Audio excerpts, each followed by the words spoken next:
Shalom, shalom, friends. Welcome to this episode of the Watchdog, exclusively on the Synagogue. I am very happy to have you guys here with me today. I hope you guys enjoy this program. Obviously, we're going to go ahead and stall a little bit for time while we wait for people to actually, while we wait for people to actually come in so we can get this out to people. If there are currently folks in the live chat, please do share this to your different social media accounts. Get the message out. Hopefully we can get this word out to people so that we actually, have a reason to do these shows, right? Because obviously what good is a message if there is no one to hear it? Today we have some pretty interesting things to be discussing. Going to be a lot of Middle East centric stuff, although we are going to actually start off with some conversations, as the title seems to suggest, with some conversations that, about global religious bodies like the World Council of Churches, World Jewish Council, and so on, or World Jewish Congress, excuse me. And of course, those are all going to be very interesting things for us to get into. But before we get into any of that, we have a discussion to have, as is usual. And, to be honest with you, the discussion that I wanted to have for today was not so much a discussion about like anything in particular as much as it was a sort of what's going to happen going forward for this channel, I guess, just because that's sort of a thing that people do at the end of the years, I guess. And basically we're just going to be trying to do a lot of the same, but better than we actually have, right? Of course, the Watchdog and Unapologetics and my debates and a lot of other things are certainly not at a professional level at this moment, if I do say so myself, and perhaps I'm just my own harsh critic, but I do think that we could certainly be doing better. So we don't really have, or I don't really have, I guess I should say, any plans for anything like, seriously new or anything like that, but I do want to get consistent Watchdogs every Monday, Wednesday, Friday, preferably in the mornings. I don't want to do these night shows anymore, but we'll see what happens with that. I want to get these Unapologetics up every Saturday, Sunday, potentially get some of that history and philosophy stuff up there, but nonetheless, despite that, get these open rooms up for sure, and debates up absolutely. Make sure I'm having more debates, make sure there's actually good content, good people to actually be on here so that we have some guests, and this isn't just always a soliloquy, and just a lot more consistency, I guess. So that's kind of what I want to push forward here. And I obviously, hope that you guys see some sort of an improvement with that, right? Because really the whole reason to even say anything like this is so that you guys sort of hold me accountable, I guess, you know what I mean? Or maybe even, if not accountable, at least, seeing some level of improvement in the program. Perhaps it becomes better, more informative, more entertaining, whatever it happens to be. Excuse me. But that's a lot of what I, want to have moving forward for the channel. I do want to have, my own website at some point. And I do want that to be a 2021 thing, a place for these episodes to be live streamed as sort of like the main place, right? Like your Louder with Crowder, your Daily Wire, your Alpha and Omega Ministries.org, all that other sort of stuff, right? I do want to have my synagogue.org, and, hopefully at some point we'll get that up this year, or next year rather, I should say. It's not quite 2021 yet. And I do want to get, some better intros, some higher audio quality, higher video quality, some better video editing, all that sort of stuff. Maybe touch up my logos a little bit. I'm planning on potentially, I don't know if I'll actually change the logo for the Watchdog, but I might change the logo of the Watchdog from a bulldog in the whole Rorschach gimmick to a sheepdog of some kind. And I'm sure the reasons are relatively obvious. Not only does that play on further the Watchdog motif, but also being that this show is, of course it is conservative. It has a lot to do with traditionalist values and things like that. But I guess the main audience, if you will, for this show is definitely Christians, right? So obviously a sheepdog for the flock is sort of a little representation there. So I might change that at some point. Who knows? Nonetheless, just wanted to let you guys in on a little bit of that. And let's just go ahead and get right into the discussions at hand for today. Real quick, once again, I do just want to reiterate, please do like, please do share, please do put this on all the different social media platforms that you happen to be on. and let's get right into this. So, world religions are uniting, or really are already united, over the coronavirus vaccine. Now, there does seem to be a lot of things that world religious ecumenical movements are uniting over these days, whether it's denuclearization or a global ceasefire or the idea of not having borders, being kind to the refugee, as they say, although that's obviously propaganda. Support for the United Nations, getting involved in certain military conflicts like the conflicts in Ethiopia and the conflicts in Armenia and so on and so forth. There does seem to be a lot of things, is the point, that all of these different global religious bodies are actually united with each other on. By global religious bodies, I, of course, refer to some of the obvious culprits, like the World Council of Churches. And, this may be not so obvious to people who are coming into this for the first time, but for people who consistently watch the Watchdog, this would be obvious. But the ecumenical groups, right? The World Evangelical Council, the World Council of Churches, the World Jewish Congress, so on and so forth, right? But also some of the ones that you may not be so familiar with that are a little bit more either one group specific, like the Roman Catholic Church, or more interfaith and not quite related to strictly the Christian religion, such as the World Alliance of Religions for Peace, right? These groups do seem to be united with each other on quite a bit of things, and among them now is the COVID vaccine and combating quote-unquote COVID vaccine myths.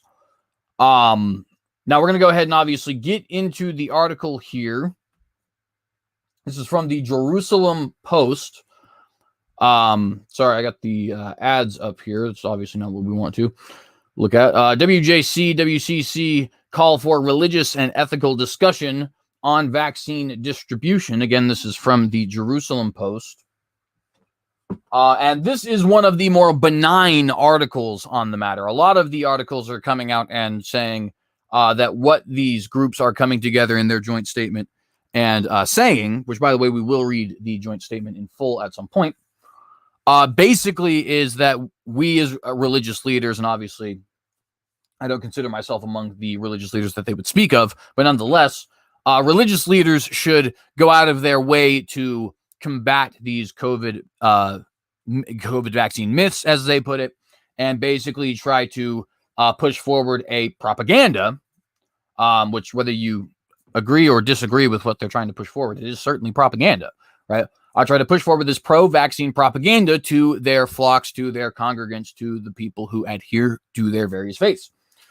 So let's go ahead and dive right into this. Obviously, there's a lot to talk about here. I feel as if I'm a little disjointed to start this today, but that's okay. Let me get a drink here real quick.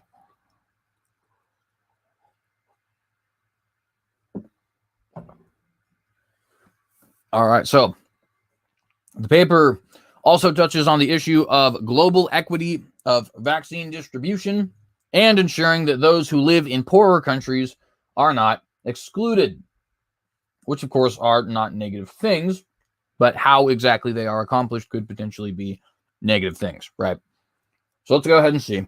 The World Jewish Congress and the World Council of Churches, released a joint paper urging religious leaders to consider attempting to combat myths that undermine trust in the coronavirus vaccine and to raise moral questions in policy discussions. I'm sorry, I hate when they do that. Let's see, where was I? It just randomly refreshes sometimes for some reason, so I apologize. Urging religious leaders to consider attempting to combat myths that undermine trust in the coronavirus vaccine and to raise moral questions and policy discussion on the distribution of the vaccine. So, of course, they are specifically to combat myths about the, as they put it, right, about the coronavirus vaccine that undermine trust in the coronavirus vaccine. Now, it is interesting that we don't see this kind of language come out when it comes from certain people and certain political talking heads. For example, the vice president-elect of the United States, who really truly is the president-elect of the United States, Kamala Harris, right? When she undermines trust in these vaccines because we can't trust Trump or something along those lines, obviously nobody has anything to say about it. But Now that there's some other people who are typically conservative who may or may not have concerns specifically about not only the rushed nature of this vaccine, but also the forced nature of this vaccine, we need to combat that. That's a problem, right? But nonetheless, just something to note here, small thing.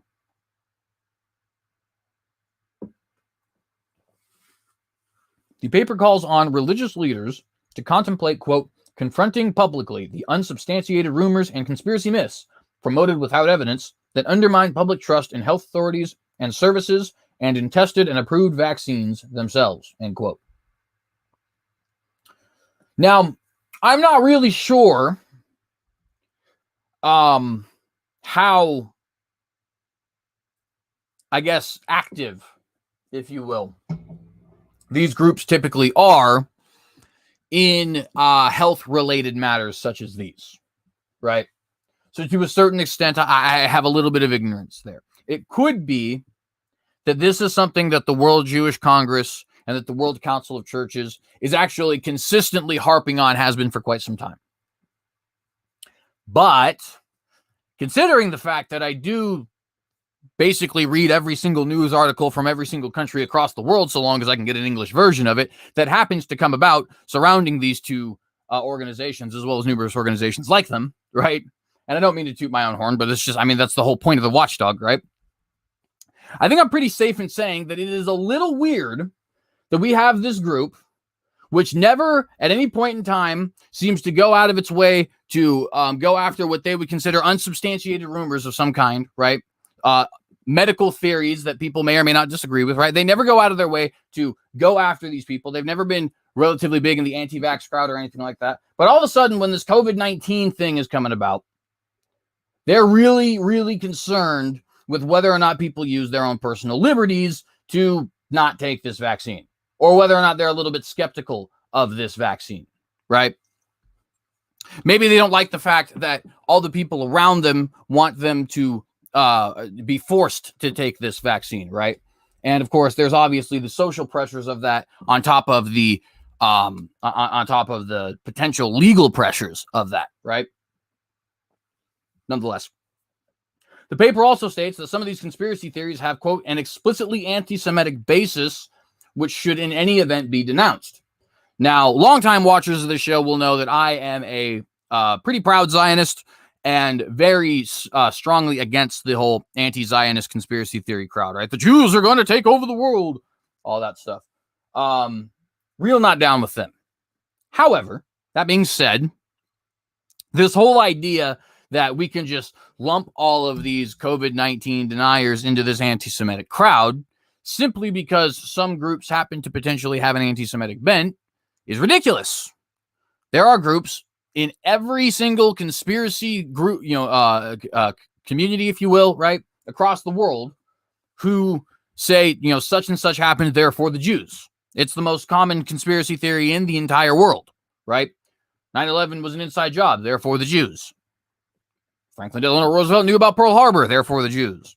The Illuminati controls Nicki Minaj's butt, therefore the Jews, right? I mean, this is, it sounds comical, right?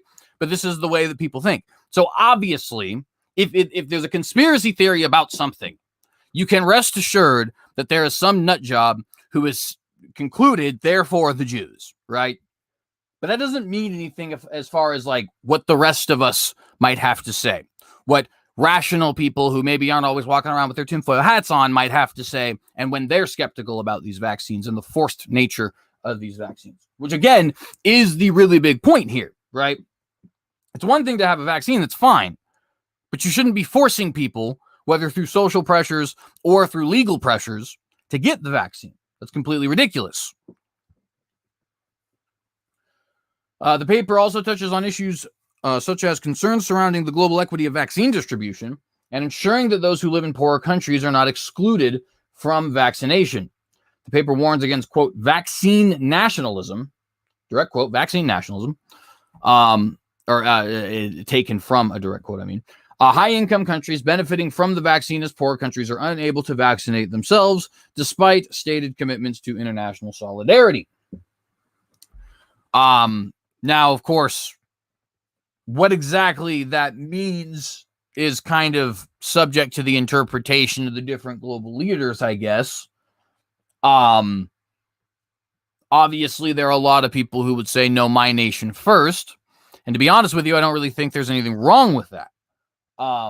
If you do believe that this is a serious threat, then obviously your world leaders should try to make sure that their constituents are safe, right? But I don't see how that's a form of nationalism per se.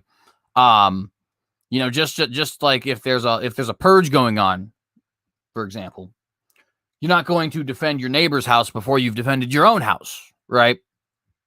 You're obviously going to defend your own house first, and then you're going to defend your neighbor's house. When a plane is falling out of the sky, you don't help the child first, or any other passenger who might be around you and can't actually help themselves. You help yourself first, and then you help the child or the other person who happens to be around you, right? So this term vaccine nationalism is just a propaganda term to try and basically discount any form of nationalism, any form of politicians being held accountable to their constituents and by their constituents.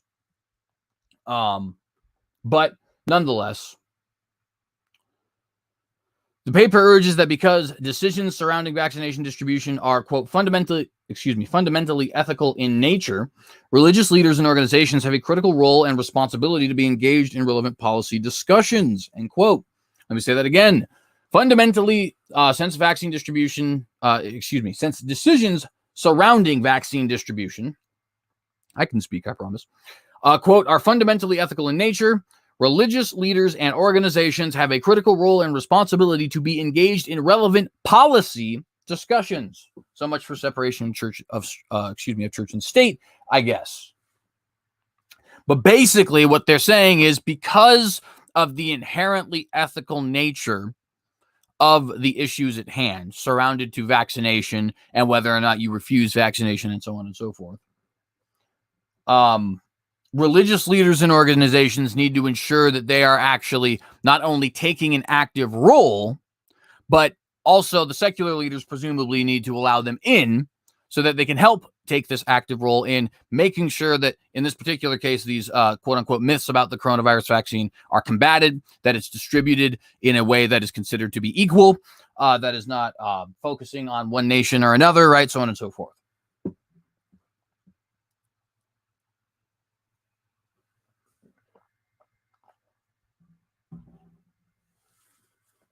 All right.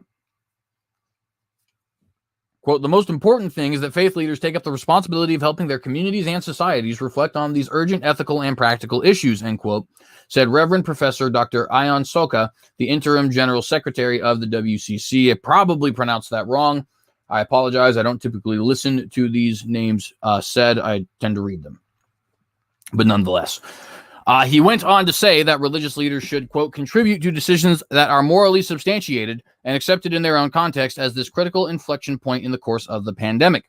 I am hopeful that religious leaders and faith-based organizations around the world will find these guidelines valuable as they advise governments and policymakers on vaccination distribution priorities, said Maram Stern, the executive vice president of the World Jewish Congress, or WJC.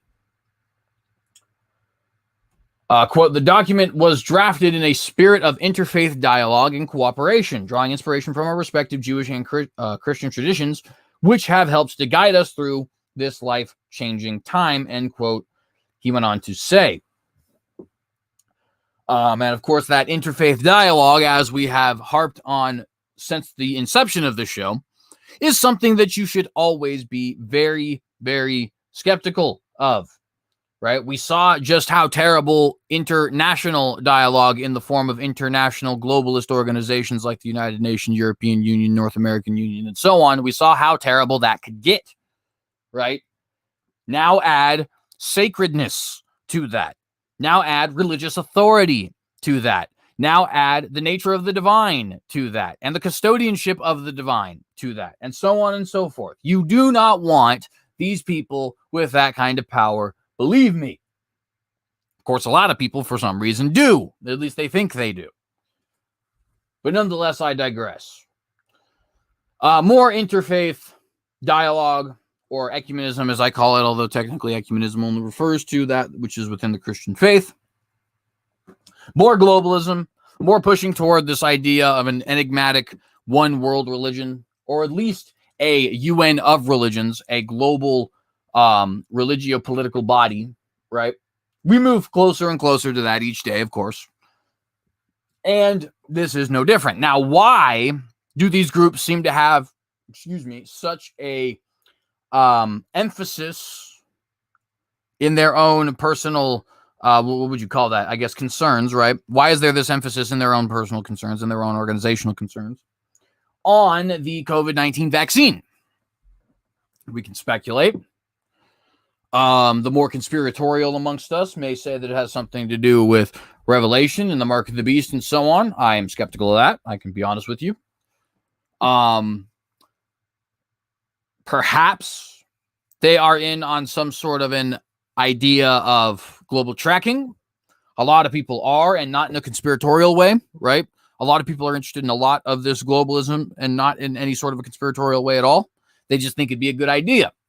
They think it'd be a good idea if we were under a police state. They think it'd be a good idea if people had digital fingerprints, quote unquote, where they had a sort of a health profile, right? And look at the vaccine 2020 stuff for that, right?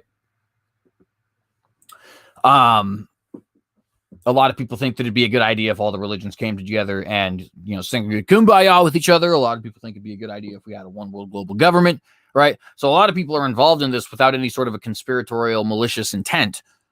Perhaps it's something like that. Perhaps it's, of course, conspiratorial, malicious intent. Who knows? I don't know, right? I tend to lean more towards crazy conspiracy theories, so everything that I just said is obviously going to have a little bit of that salt dashed on it. But nonetheless, obviously very interesting things to be discussing. Moving forward, Israel and Morocco are normalizing ties, and that's obviously incredibly interesting because these are two countries who are not particularly fond of each other, which isn't so much of a shock anymore these days. Qatar is obviously not particularly fond, not Qatar, the United Arab Emirates are not particularly fond of Israel, and yet they have normalized ties.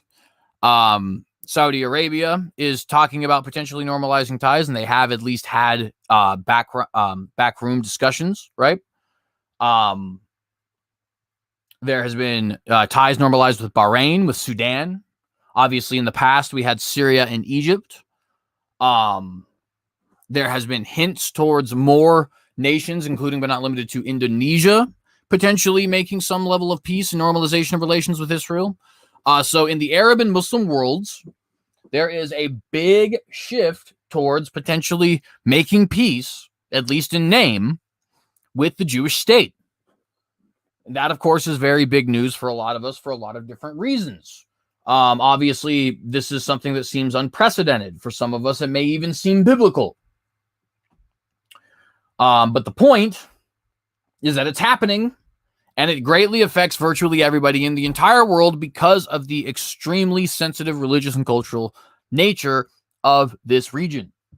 So we're going to go ahead and get into this article here today. This is from Reuters. Actually, it was on Christmas that it was posted. But Netanyahu speaks with Morocco's king and invites him to Israel. Pretty big news. Netanyahu speaks with Morocco's king and invites him to Israel. All right, so from Jerusalem, Israeli Prime Minister Netanyahu spoke on Friday with Morocco's King Mohammed VI, and invited him to visit Israel, Netanyahu's office said. The two leaders spoke about moving forward with a U.S. brokered agreement announced earlier this month to normalize bilateral ties, according to the Israeli statement. Netanyahu also thanked King Mohammed for hosting an official Israeli delegation this week. King Mohammed underscored the close ties between the Moroccan Jewish community and the monarchy, the royal court said in a statement. While welcoming the resumption of relations with Israel, the king said Morocco's position regarding Palestine remains unchanged, which is something that seems to be relatively common amongst these nations, right? They're saying, we're going to start talking to you, you being Israel, but we're still in support of the two-state solution. And I do believe something's going to come of that, but I'll get on that in a moment. Rabat advocates the two-state solution and the unique character of Jerusalem as a city of three religions. One more time, Rabat advocates the two-state solution and the unique character of Jerusalem as a city of three religions. And so that's the end of that article there, but not the end of the articles that we'll be reading about Morocco and Israel and their relations with each other. So briefly, we do have to note that this does seem to be a common theme now, right? Those of you who have been watching this a lot will now know, or will have now seen, that Morocco, that Sudan, that Saudi Arabia, that potentially Indonesia, all seem to have this little quarrel with Israel. And of course, obviously they would. This has been their quarrel with Israel for decades at this point. They think that the two-state solution, specifically the two-state solution that gives Judea and Samaria, commonly known as the West Bank, as well as East Jerusalem and the Gaza Strip, to Palestine. The rest, commonly known as Israel proper, goes to the Jews, as well as West Jerusalem. We have some sort of a internationalization of the old city, right? That is what they want. That's what they wanted for decades. It's not going to change now just because there happens to be superpowers coming down on them and giving them a little bit of pressure, right? We might see some pushes towards a certain direction. Obviously, it looks like they're going to normalize relations.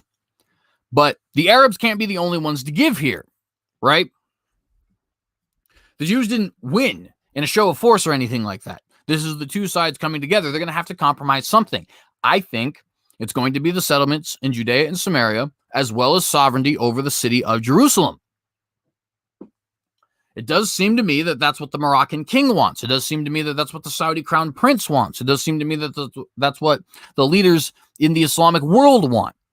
The Temple Mount movement may want that. Yehuda Glick has said that he wants a third temple to be a prayer house for all nations. And he, of course, wants to run for president in 2021. So will we see the Israeli government concede at some point in order to push forward in the march for peace? I think we will, personally. I don't know if it will come under the leadership of Prime Minister Benjamin Netanyahu. I tend to think it will. I think this upcoming election, if it does end up occurring, will probably solidify Netanyahu's power rather than make him weaker. And I do think he has shown a willingness to concede certain things to the Arab nations and to the Muslim nations in the name of peace and in the name of kind of getting this monkey off of Israel's back that is the hatred from every single country in the world, which, by the way, I don't think he can successfully do. He's pissing in the wind here, thinking that he can appease these people, but nonetheless. With that, though, let's go ahead and get into the next article, which is also about Israel and Morocco and their budding friendship with each other. Israel and Morocco signed their first economic agreement with each other. This is from Israel Hayam. Writers of this are Gilad Zwick and Ariel Kahana. Once again, Israel and Morocco signed their first economic agreement. So let's go ahead and dive into what that means. Chief economist Shira Greenberg says agreements on financial cooperation have potential to increase trade with Morocco by around $500 million a year. Finance Minister Israel Katz hails important, quote, step toward turning Israel from an island economy into a leading regional economic center with economy and trade ties throughout the Middle East, end quote. And of course, there's some truth to that in that, Israel does not have the kind of economy it should. It's obviously not trading with its neighbors, which is a big damper on its economy. One of the things that probably will not be addressed in this particular article that is brought up a lot by those on the far Israeli right, like the Kahanists, is, of course, the socialistic nature of a lot of the policies in the Israeli government, how it does seem to quell small business and capitalistic enterprise. But nonetheless, it would obviously help a lot to have friendly relations with their neighbors. The reason I say a little bit of truth, though, is because, of course, Israel is by far the most powerful economy in the region. Turkey, Iran, Saudi Arabia, Egypt, they wish they could be Israel, but they cannot. The Finance Ministry has signed a deal on cooperation in the fields of investment and finance with Morocco's Finance and Economy Ministry. Chief economist Shira Greenberg signed the agreement while taking part in Jerusalem's delegation to Rabat to promote bilateral ties following the normalization accord on Tuesday night.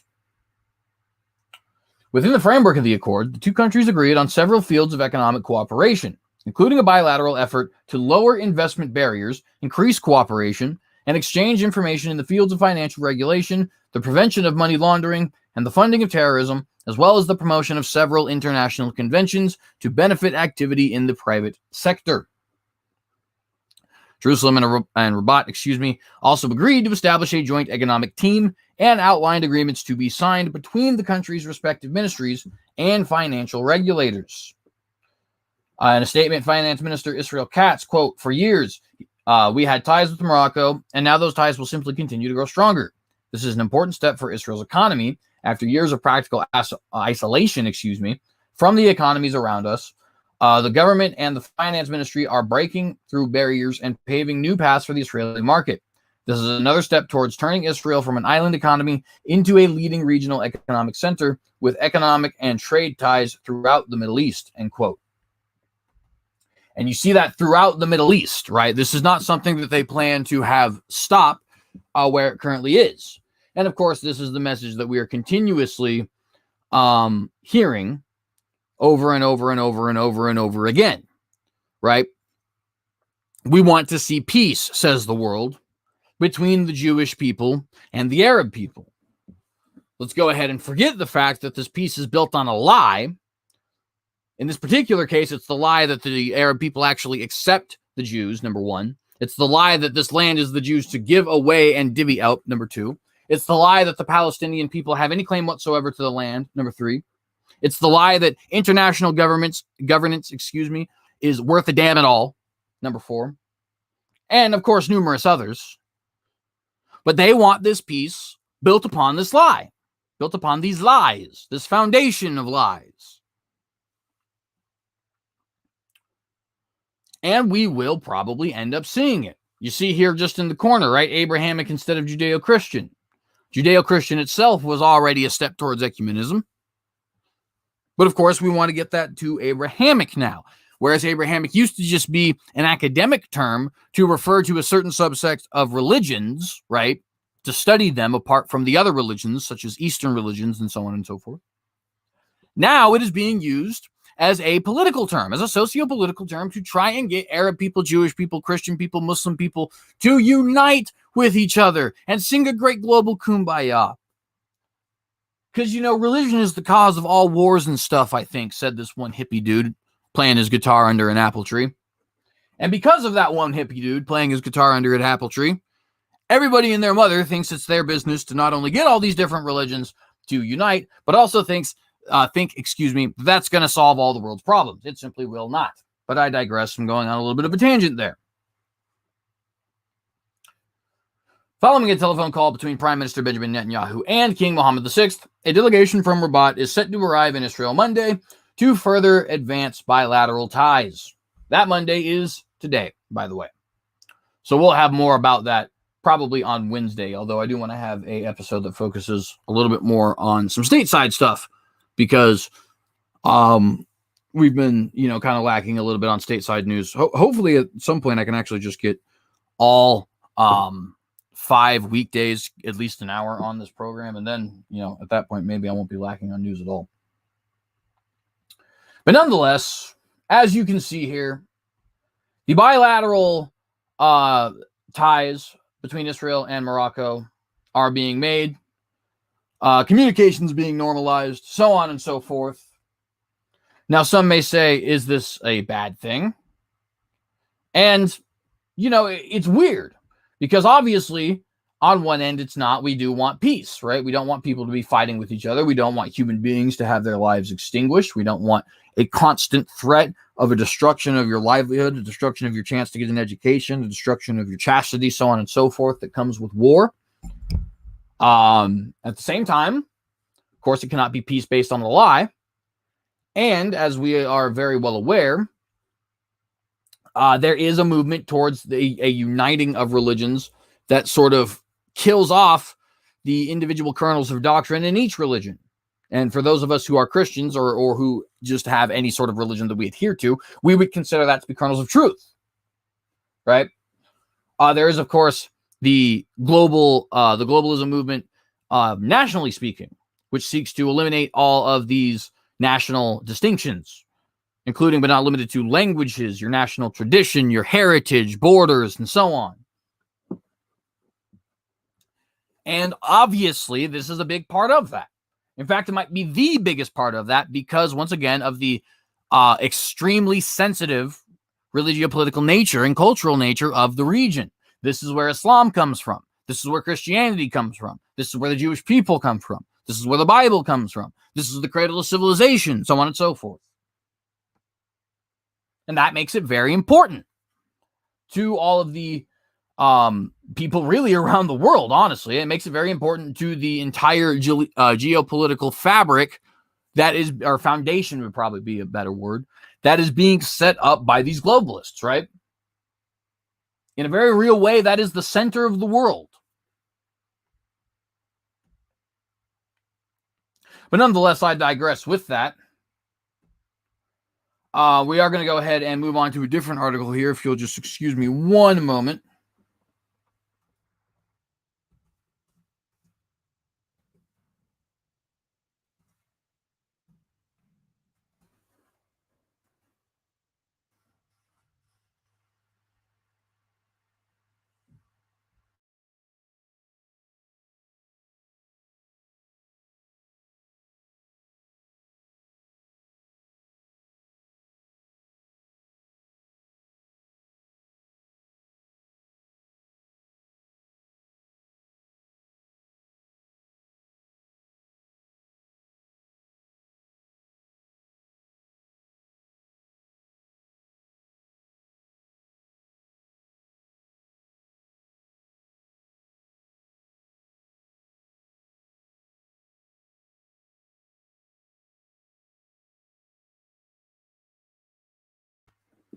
My apologies, friends.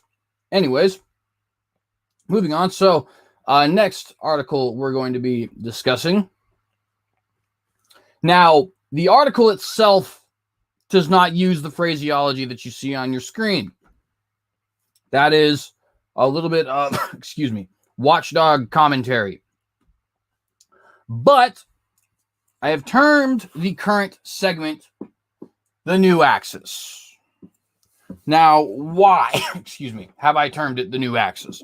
Well, history buffs may know that Axis powers is the term historically applied to the Nazi fascist Italy, imperialist Japan side of World War II,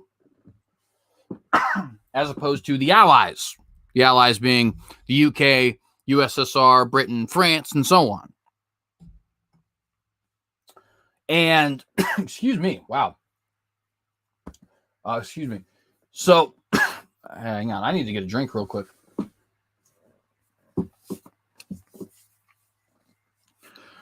Anyways, my apologies. So, the new axis then, right, would be a new alliance of nations or budding alliance of nations that in some way, shape, or form seeks to, push forward some kind of what we would consider maybe colloquially to be considered evil, right? Those who history will look down upon, who may potentially drag the entire world, drag the entire world, I can speak, I promise, into war, right? Now, who might this new axis be? Who might this alliance of nations that I am currently talking about be? Well, to be honest with you, it's not anything new. It's something that was talked about many years ago, currently being talked about today in some circles. It's the alliance that we have through a various number of treaties between Iran, between Qatar, between Turkey, between Russia, between China, between North Korea. These groups do not have a collective treaty with each other, but each of them is friends with somebody in the group. And if you were to attack one of them, it is entirely possible that the dominoes could fall in such a way that it would end up being a legal attack on all of them, much in the same way that World War I happened. And similar to a lot of the things that happened in World War II. And I would say that I believe we have evidence this new axis is forming, but there are those who may say that there is evidence that this axis is already formed. And I can't necessarily say that I'm not amongst their number. It does seem in a very real way that the only thing we're actually waiting for at this point is a spark to actually light the fire. But all of the material is there, right? So the article we're going to go ahead and read today that has me thinking about this is Understanding the Lobby Against Israel's New Relations in the Gulf. This coming from the Jerusalem Post. Again, Understanding the Lobby Against Israel's New Relations in the Gulf. This is from Seth Frantzman from the Jerusalem Post. Historically, an attempt in the Middle East to deny Israel's existence and to act as if Israel was a temporary phenomenon. And I believe that that was meant to say historically there has been an attempt, but it looks like there was a little bit of a typo there. Nonetheless, let's continue. Ever since the United Arab Emirates and Bahrain announced they would normalize relations with Israel, there's been a quiet and sometimes open campaign against the new relations. This is both rooted in histories of hatred of Israel and also caused by more modern agendas that are complex and important to understand. There's, of course, a lot of truth to this. The hatred of Israel is, itself grounded in numerous different, not only Arab nationalist ideologies that seem to permeate the region, but also a lot of Islamic doctrines and creeds, if you will, sayings from the Hadiths and the Quran, right? To be blunt and straightforward with it, there is a lot of anti-Semitism in the religion that is Islam. True, what would you call that? I guess red-blooded, I don't know. Anti-Semitism. Vicious anti-Semitism. To paraphrase a hadith that is sahih, meaning strong. There will come a time at the end times when the Muslims go around and they're slaughtering all the Jews, and the Jews will hide behind a tree or a bush, and the tree or a bush will say, Muslim, Muslim, there's a Jew behind me, come and slay him. And there's some tree or other that ends up not actually listening to the Muslims and being a fan of the Jews for some reason, because the hadith are weird. But the point being that from the time of Muhammad, there has been deep resentment for the Jews coming from those who follow the Islamic religion, which of course manages to be the vast majority of Arabs because Islam is also, politically speaking, a form of Arab nationalism.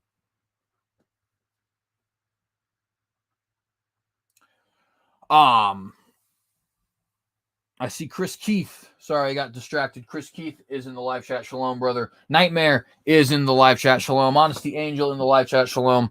Blessings to all of you. Please do like and share. And of course, get this out to your different social media platforms so we can get the message out to other folk. Nonetheless, I'll get back to what I was talking about. And I sort of derailed my thought, so I guess I'll just go back to the article. Oh, never mind. So yeah, the hatreds that we have, right, for Israel. Are that these groups have for Israel, right? It's very, very, very old. It's very complex. It has to do with numerous different things. For example, the Jews' rejection of Muhammad. For example, the fact that a lot of people believe that Muhammad was actually assassinated by a Jewish woman who poisoned one of his lamb meals, right? There's, of course, the incident at Khaybar, right? So just from a strictly religious standpoint, you see, obviously, where a lot of this hatred comes from. 1,400 years plus old, right? But then, of course, you add on top of that the Arab nationalism that gets slapped in the face by the existence of the Jewish state. To be fair, the Jewish state has a little peculiarities about it, such as that anti-Semitism present in Islam, such as its status as the Holy Land, so on and so forth, that do make it a little bit different from the other nations I'm about to talk about. However, Israel is not the only slap in the face to Arab nationalism, and as a result is not the only nation that a majority of Arab countries don't seem to be particularly fond of. and a majority of Muslim countries even. Because a lot of non-Arab Muslim countries, like Iran, like Indonesia, like Turkey, for whatever reason, seem to want to do whatever the Arab countries want to do because of their shared Islamic faith. But I digress.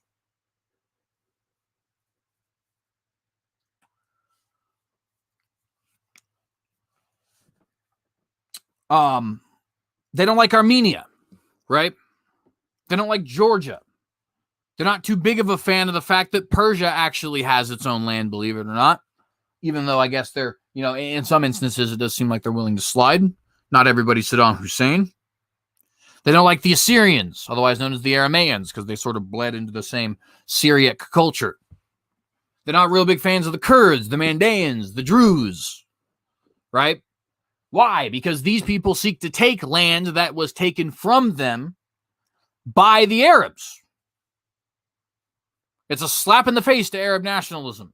It's a slap in the face to the idea that we're going to have this pan-Arab union from Afghanistan to Morocco, where everybody loves Allah, right? Follows the good book, the Quran. Everybody's Muslim. Everybody's moving forward with Arab pride, speaking the Arab language, right? It slaps that right in the face. Because obviously, physically, it's a blight on the empire they want, but also it's kind of just a reality check. This land doesn't belong to you. It would be similar to if Native Americans rose up and took the nation in New Jersey, right? Some tribe that happens to be from that region. Maybe the Delaware tribe. I guess a Delaware tribe is probably more from Delaware, but nonetheless, say they rose up, took over Delaware. It'd be kind of offensive to a lot of Americans. Not just because they took land, but because it kind of throwing your sins right in your face, right?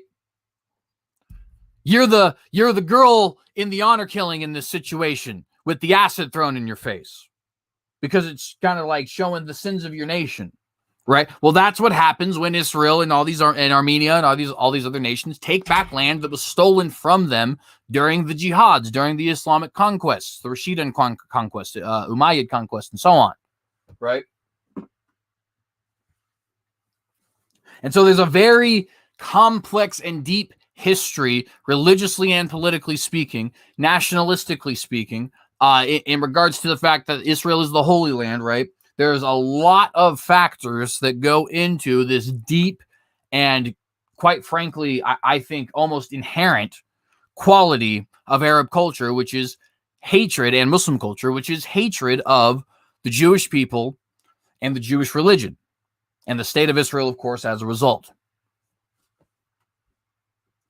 Hopefully I'm making sense to you guys. I'm not just rambling for my own entertainment or whatever.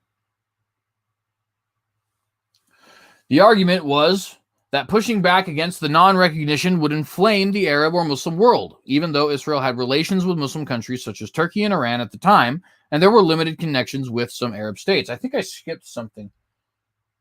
Yeah, here we are. Sorry. Historically, in the Middle East, an attempt was made to deny Israel's existence and to act as if Israel was a temporary phenomenon. This drove excuses for the Palestinian use of armed struggle to terrorize Israel.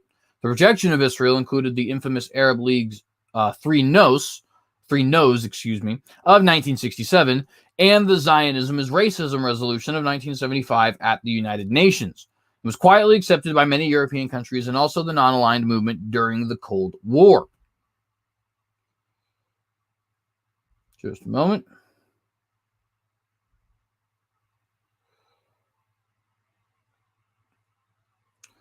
The argument was that pushing back against the non-recognition would inflame the Arab or Muslim world, even though Israel had relations with Muslim countries, such as Turkey and Iran at that time, and there were limited connections with some Arab states.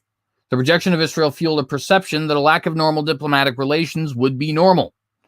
Israel was prevented from being under U.S. Central Command for this reason, and often affiliated with regional and international bodies as part of Europe, from sports to health organizations, rather than in the Middle East, because countries in the region refused to meet publicly with Israelis. Most countries in the world established relations with a few exceptions, while Israel remained an exception in the region. And this is something that you still find true to this day. A lot of chess players and soccer players and Olympic athletes, for example, will not actually compete from Arab countries. I mean, these different athletes and chess athletes and whatever, right, from Arab nations. A lot of times they will not actually compete with Israeli athletes, right, just as an example.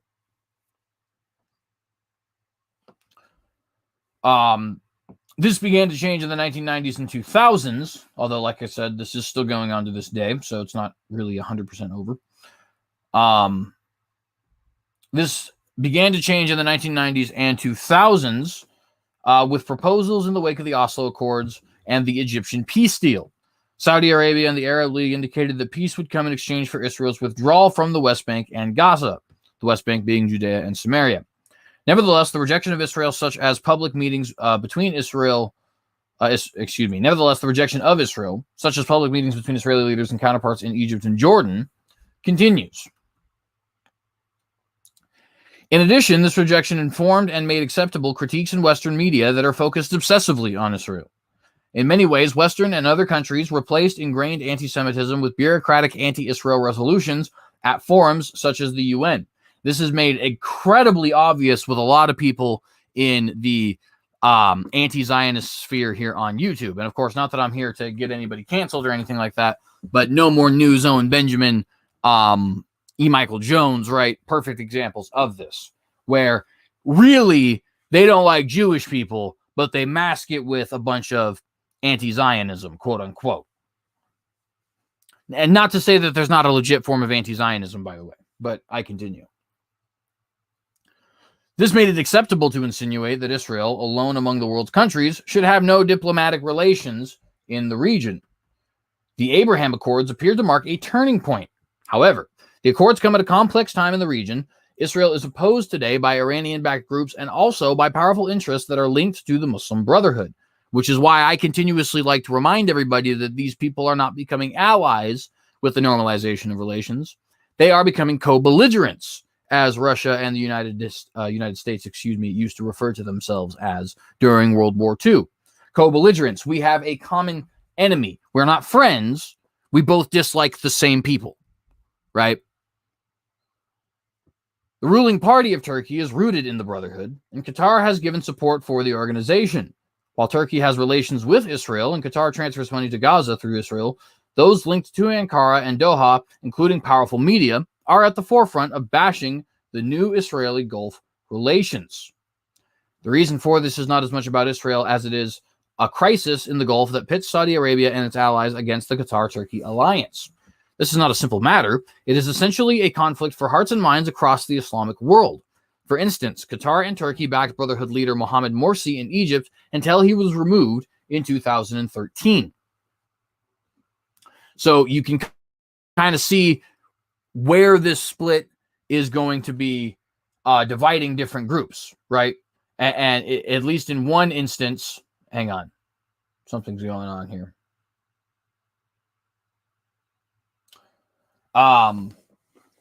We do know at least one nation that is going to be impacted by this, that is going to be changing its policy, or at least appears to be changing its policy because of this, and that is, of course, Saudi Arabia. Right? Saudi Arabia is not a big fan of Qatar, not a big fan of Turkey, not a big fan of Iran. And as a result, they seem to be a little bit more open to the idea of being friendly with Israel.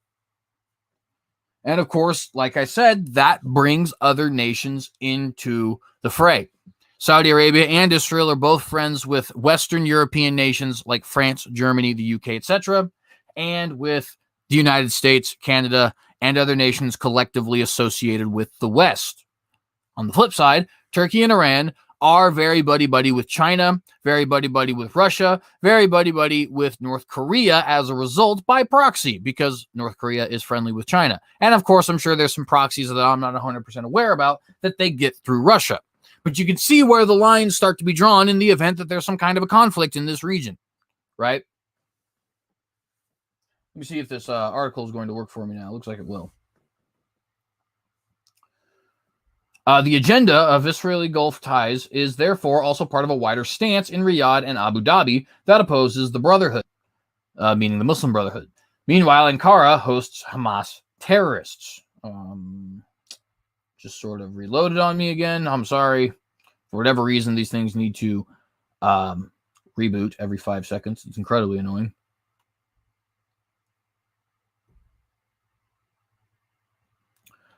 The Hamas movement is rooted in the Brotherhood. This is not coincidence, but calculation.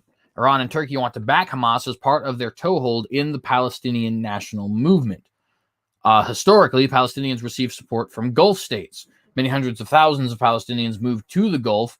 They have played an important role in politics in places such as Jordan, Syria, Lebanon, and even in Iraq and Kuwait. And of course, this is a little bit misleading because none of those nations really wanted them there. But nonetheless, it is true that the so-called Palestinians did end up having massive refugee populations in these different regions across the Middle East in the so-called Gulf states. Sorry, it looks like a little bit of blockage here. For instance, Palestinians were expelled by Kuwait after the country was liberated by Saddam Hussein's grasp, or from rather Saddam Hussein's grasp in 1991. Kuwait's reticence to join, I don't know if I said that right, excuse me, to join other Gulf states in discussion with Israel likely harkens back to its feelings that playing a role in 1980s led to the in the 1980s, led to the tragic invasion and made Kuwait's leaders much more cautious. Palestinians who saw Saddam as their champion cheered the invasion at the time. Saddam's image still hangs in classrooms in the West Bank at some rallies, something I have seen firsthand, I being the writer of the Jerusalem Post article here. For a while, Hezbollah leader Hassan Nasrallah's image also was popular after 2006.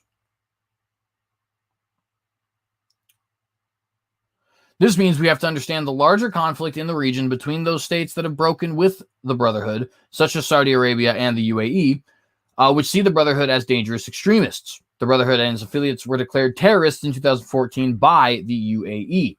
So you can see, of course, how the Palestinian issue itself is a massive player in why and where these alliances are signed. I'm sorry, this just keeps popping up for some reason. I don't understand why.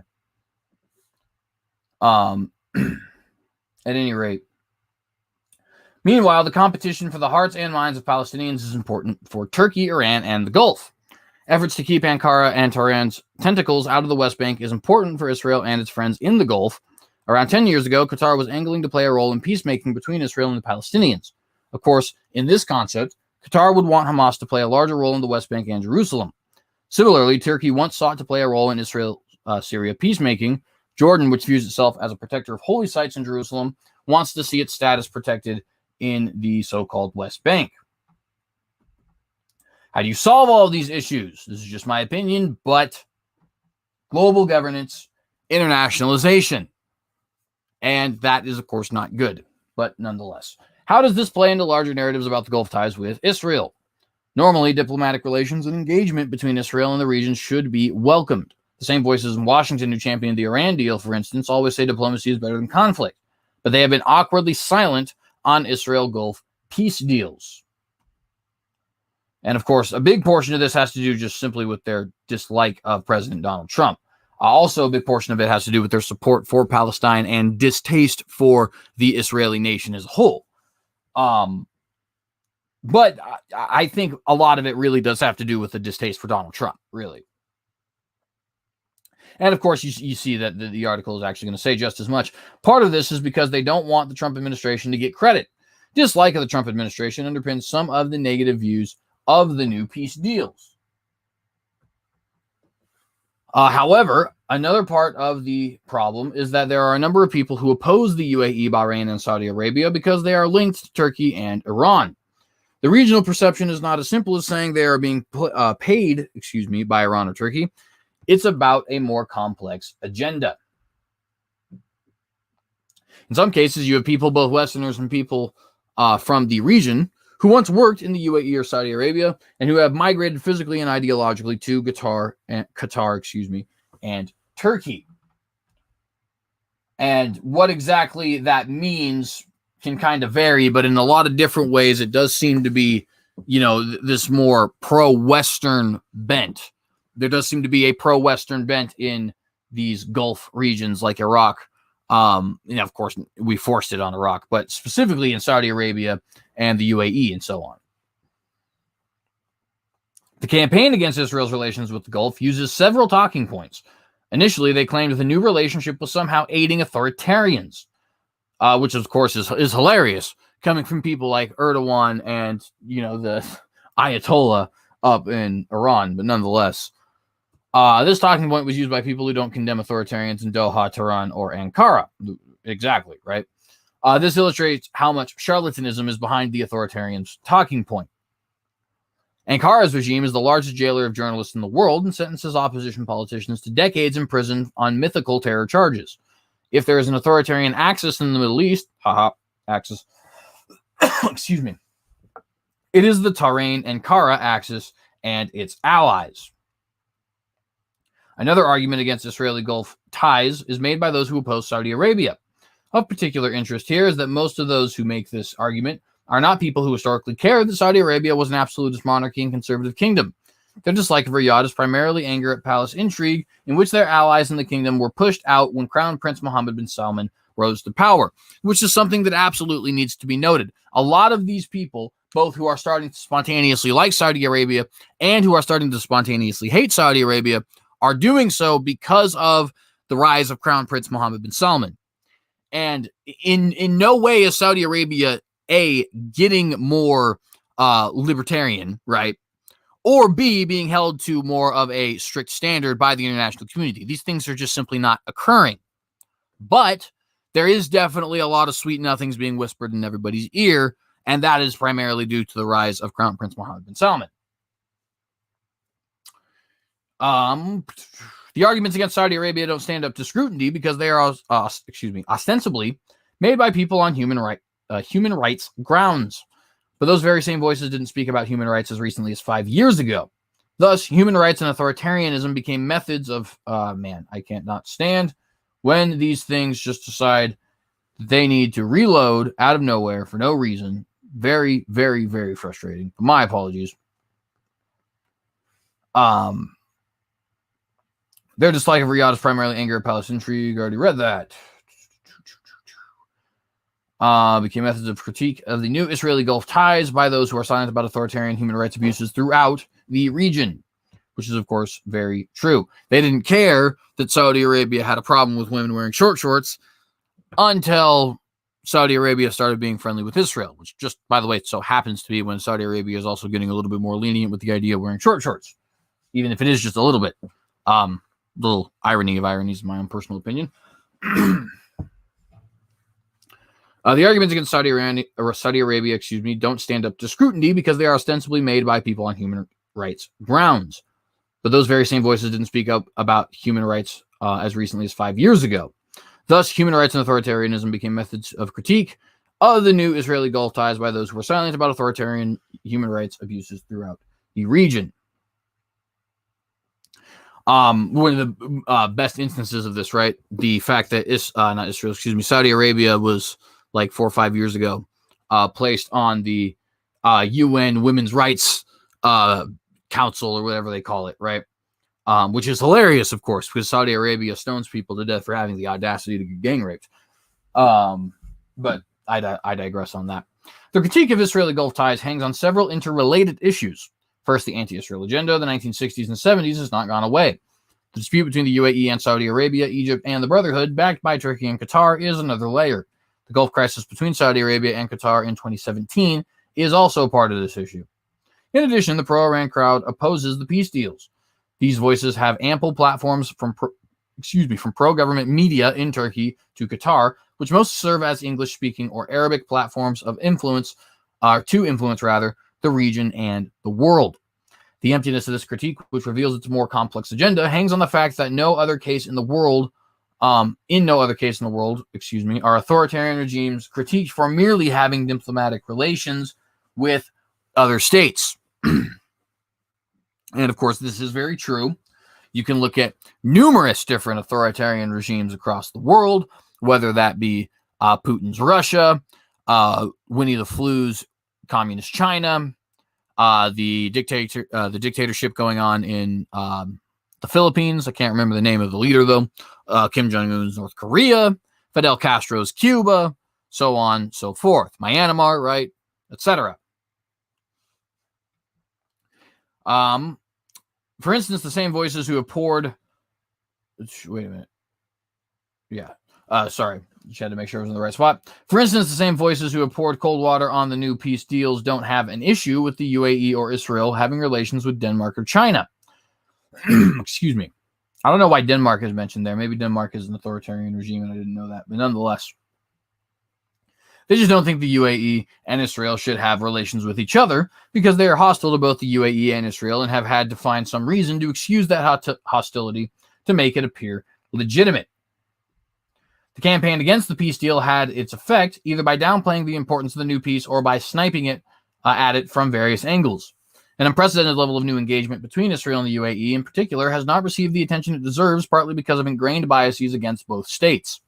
Understanding the reasons for this is important because it helps explain some of the challenges that these countries and their allies face in the region and globally. And of course, this all comes on the heels of Erdogan saying that he might potentially want some peace with Israel, but that the Palestinian policy is a red line. Remember, we were already talking about how Indonesia and Morocco and Saudi Arabia have already said this. Well, throw Turkey on it as well. Turkey would like better ties with Israel, but Israeli policy towards the Palestinians remains unacceptable, according to President Erdogan, which he said on Friday. Let me see how long we've been going. An hour and 6 minutes. I don't think we're going to go ahead and read this article. I'll throw this in the description below, but nonetheless, everything we just read comes on the tail of this happening. So I figure you guys should know about that. But with that, I think we've been going long enough, friends. There's obviously a lot of incredibly important things here for us to be talking about, right?